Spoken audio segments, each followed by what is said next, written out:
रे इंद्रा, काय लहान असतो तुम्ही दोघ जण. मी हिला सांगितलं होतं तुझ्या जवळ जायचं नाही, तरी पण ना तू तरी रे. माझे त्या नाही बघवत. माझे तरी रे बघवतच नाहीये. यात न बघवण्यासारखं काय आहे?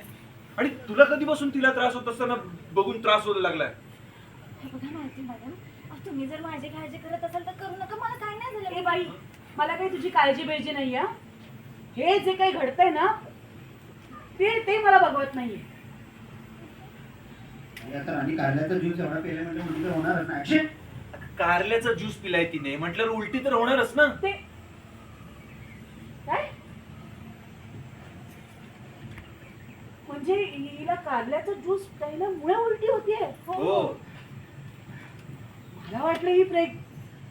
काय आई तू काय काय बोलतेस? तुला कळतंय का? ऐका दोघांची पण एक एक रिएक्शन लावून द्या ना. काय दोघंही गडबड. ऍक्शन. मला वाटलं ही प्रेग. काय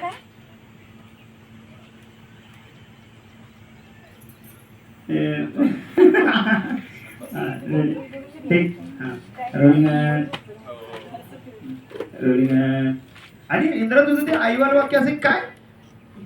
आई तू आहे ना खरंच काय कुठपर्यंत निघाले असं वाटत ते म्हणते. रोलिंग साहेब हे कुठे ग्लास थोडा बारा काय आणि तू असं विचार करते आणि ती लास्ट लाईन काय? तू कधी कधी इतका विचार करतेस ना तुलाच कळत नाही काय करते. आई असं काही नाहीये का? सध्या असं काही नाही. हा रोलिंग. मला असं वाटलं. ऍक्शन. मला असं वाटलं ही प्रेग. काय आई तू तू कधी कधी ना काही विचार करतेस. तुला कळतं का? तू काय काही पण काय बोलतेस? सध्या तरी असं काही नाहीये. सध्या तरी नाही, मला हे व्हायलाच नकोय. नसायला पाहिजे. मी कधी स्वीकारणार पण नाही. आता ही ज्यूस पिऊन आले नाटक करते. ऍक्शन. मी कधीच हे स्वीकारणार नाही. आणि आता पण मला माहितीये ना हे ज्यूस पिऊन आल्यामुळे उलटी होते, हे सगळं नाटक चाललंय हिचं. Okay done. आता डायरेक्ट इंद्रा चिडला. आई तू का हा ठीक आहे एकदा रिहर्सल करूया. आई तू का राणीची लायकी काढतीयस? हा